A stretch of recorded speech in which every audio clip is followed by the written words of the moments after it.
Democratic Leader. Ask unanimous consent the quorum be dispensed with. Without objection. Well, Madam President, the blast radius of the Republican shutdown grows even larger.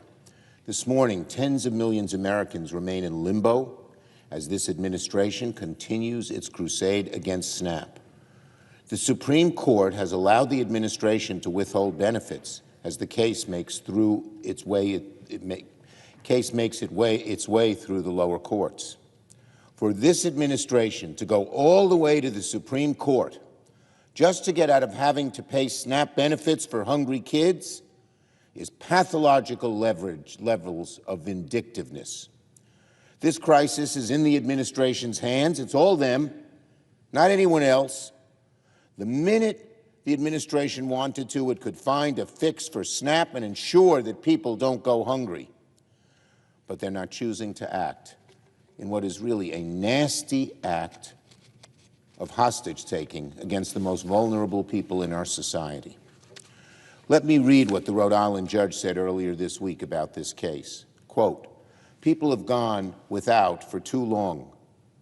Not making payments to them for even another day is simply unacceptable." Now, the administration could have said, okay, we'll have to pay it, but that wasn't good enough for them. Of course not. This administration, again, is viciously cruel and will use anybody for a hostage. But the chaos doesn't end with SNAP benefits.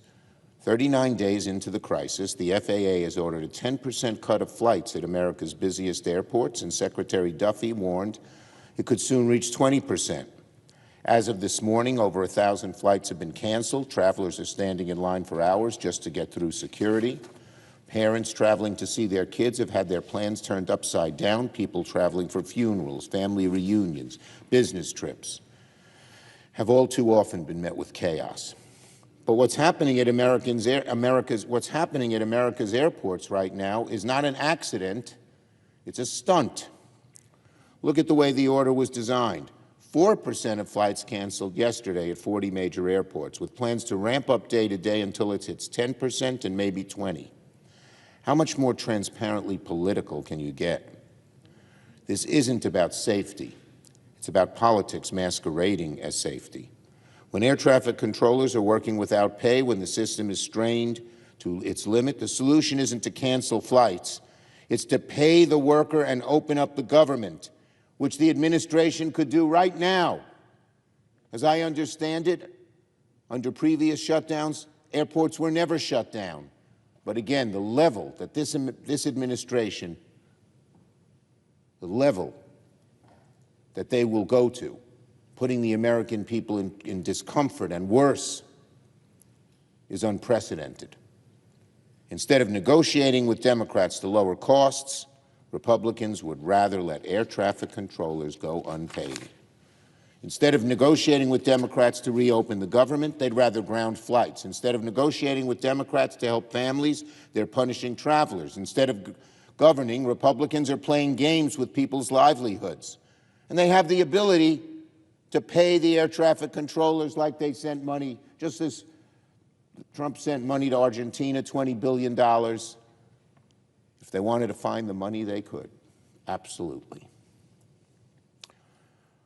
So why? Why have Republicans dragged this shutdown on for so long? Because they don't want to lower health care costs. Because they seem happy to let 24 million Americans see their premiums double on average. Yesterday, we offered Republicans a perfectly reasonable compromise to get out of this horrible shutdown that they installed on the American people. We offered three things. We all vote to reopen the government. We all approve a one-time temporary extension of current ACA premium tax credits, and then after we reopen, we'll negotiate, as Republicans say they want, for longer-term fixes to ACA affordability. Will the senator yield for a question? No, only after I finish. Okay. I know many Republicans stormed out the gate to dismiss this offer, but that's a terrible mistake. Our offer is not a new policy. This is not negotiating in a shutdown. It's simply agreeing to maintain current funding levels. A one-year extension is something many Republicans themselves have said they want. It's something a great many Americans support, 55% of Trump supporters support it after all. So it's alarming that Republicans even refuse to acknowledge we have an immediate crisis right now that needs fixing. Listen to the arguments Republicans have been making on the floor. Just listen. Republicans are making it clear as day that they are happy to let premiums skyrocket. Behind me is the consequence. Look at this across America in states red and blue. The black areas are districts that would increase subsidies, that subsidy costs would increase that insurance payments for people would increase 300%. Dark blue 200 to 300, and the list goes on. Look how bad it is. Every single state's impacted, most of all Republican states. Look, if Republicans want to talk about long-term fixes to ACA affordability, Democrats are ready. We said so yesterday. But in the meantime, doing nothing is derelict because people will go bankrupt, people will lose insurance, people will get sicker. And that's what will happen if this Congress fails to act. Republicans must act. I yield to my colleague from Ohio. Thank you to the Democrat leader for yielding to a question. Have you put forward a proposal that we can read that you referenced in your speech, where it says a clean continuing resolution with the extension of the ACA Biden COVID credits? Yes, as we spoke yesterday. So there is I will not be interrupted. No, my question is there a proposal in writing that we can read? There is a proposal that is very simple. First, you haven't put your proposed fix to the ACA, the new one, which Leader Thune has spoken about on the floor, so we can't give you a counter in writing. But it's very simple, because we have two sentences we would add to any proposal, which would extend the ACA benefits for 1 year. That's all, plain and simple. And the leader can put that in his proposal on opening up the government. So it doesn't need a vote. It can't be blocked by anybody. It's the right thing to do. It still have no income caps, so people who make $1 million, $2, $3 million a year? As we said, if he would have listened to my speech yesterday, once we pass the 1 year fix, so people right now aren't in difficulty, we would sit and negotiate that. The leader has said he won't negotiate before. We're willing to negotiate once the credits are extended, plain and simple. And we made that in our proposal yesterday. So for 1 year, people making millions of dollars would still receive these COVID-era subsidies? The bottom line is the senator from Ohio ignores that 99% of people, you want to hurt people making $10,000, $50,000, $90,000 and hold this up? We can fix what the gentleman said in a negotiation, but don't have people who are every day being hurt by paying thousands of dollars more that they can't afford. I know that the senator from Ohio cares about the billionaires. We care about average working people. I yield the floor. So just to be clear, Mr.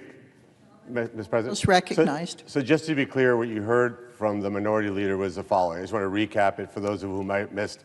Number one, he acknowledged that the Democrats have actually not put forward a written proposal that people could look at.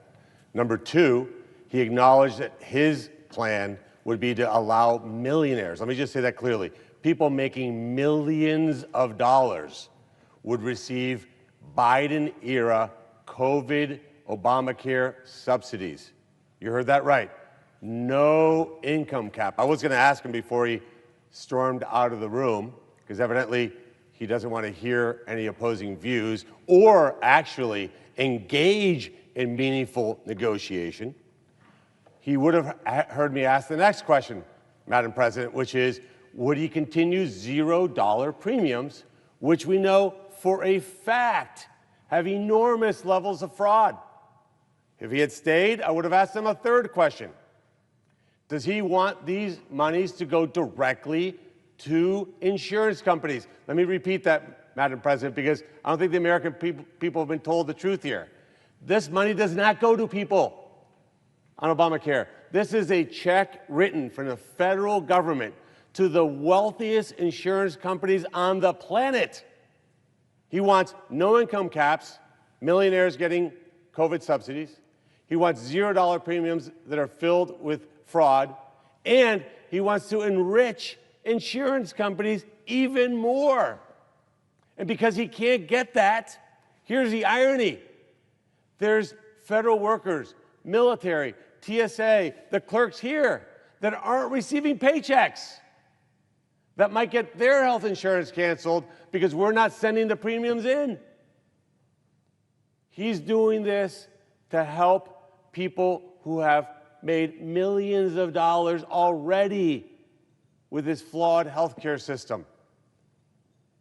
And, Madam President, to make it worse, he admitted, right here on the floor of the United States Senate, the minority leader admitted that he has actually not submitted a written proposal to allow the Senate to consider. And let me just say one last thing, and I'll yield my time to the senator from Louisiana, who last night, I want to give him enormous credit. Honestly, phenomenal proposal. I love what you said, which is instead of sending this money to insurance companies, why don't we send it to the people directly? Let them be empowered to hold insurance companies accountable. Let them make the decisions. I find it laughable that he says, I'm for billionaires. I'm somebody who worked my entire life in a private sector. And according to financial disclosures, he has a higher net worth than I do. And he's been a politician his whole life. So I don't know the math around that. But I'll yield the floor to my great colleague from Louisiana, who sadly, by the way, the cameras don't pan the room. There's no Democrats here listening to what you're about to say. And you're here because you're a good man, because in your heart you want to fix this. They say that we won't negotiate with them. They want to negotiate with President Trump, which is funny because I look around, there's little plaques all over this floor. There's none that say Donald J. Trump. There's none that say that. This is a negotiation among the United States Senate. But they're not even here. Look, gone, empty, empty. Maybe they're at lunch with some lobbyists. Maybe from insurance company lobbyists are taking him out and playing golf today. I would if I were an insurance company lobbyist. I'd be like, man, you guys are making me rich. Like filthy, filthy rich. And isn't it, and I'm going to end, I swear here. Isn't it ironic, Senator Cassidy, that we want to give the money directly to the American people, and they want to give it right into the pockets of the people who fund their campaigns. And maybe they even own those stocks. Things for people out there to listen to and think about. I'll yield the floor now. Thank you, Senator Moreno. And I think Senator Moreno... Gentleman from Louisiana. Thank you. I think Senator Moreno